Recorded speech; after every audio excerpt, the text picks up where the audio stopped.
বর্তমানে আমি আছি হচ্ছে যমুনা টেলিভিশনের নিচে। কোটা আন্দোলনে একমাত্র বাংলাদেশের টিভি হচ্ছে যমুনা টেলিভিশন, যারা হচ্ছে ছাত্রদের পক্ষে কথা বলে। রাইট নাও আমি আছি হচ্ছে যমুনা ফিউচার পার্কে, আপনারা দেখতে পাচ্ছেন। আসলে আমি হচ্ছে যমুনা ফিউচার পার্কে হচ্ছে প্রত্যেক দিনই আসি। আমার ভাইয়ার এজেন্সি আছে এখানে, ভাইয়ার কোনো না কোনো কাজের জন্য আমি প্রত্যেকদিন এখানে আসি ভাইয়াকে হেল্প করার জন্য।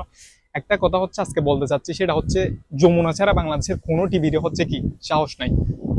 কোটা আন্দোলনে যেসব মানুষ, যেসব স্টুডেন্ট এবং পাশাপাশি অন্যান্য মানুষ শহীদ হয়েছে, তাদের আত্মার মাগফিরাত কামনা করি এবং আল্লাহ তাআলা যেন তাদেরকে জান্নাতুল ফেরদৌস দান করে দোয়া করি, এবং তাদের ফ্যামিলির জন্য দোয়া রইল। আরেকটা কথা হচ্ছে, আপনি একজন ব্যবসায়িক হন, আপনি একজন রিক্সা চালক হন, আপনি একজন উকিল হন, যেই হন না কেন, প্রত্যেকটা মানুষ দয়া করে ছাত্রদের পাশে দাঁড়ান। আপনারা ছাত্রদেরকে সাহস দেন। আপনারা না থাকলে, আপনারা যদি পাশে থাকেন, ছাত্ররা অনেক কিছু করতে পারবে। আরেকটা কথা হচ্ছে, ছাত্রদের সাথে থাকেন। ছাত্ররা যদি ধ্বংস হয়ে যায়, দেশও ধ্বংস হয়ে যাবে। সো সবাই হচ্ছে আমাদের ছাত্রদের সাথে থাকেন।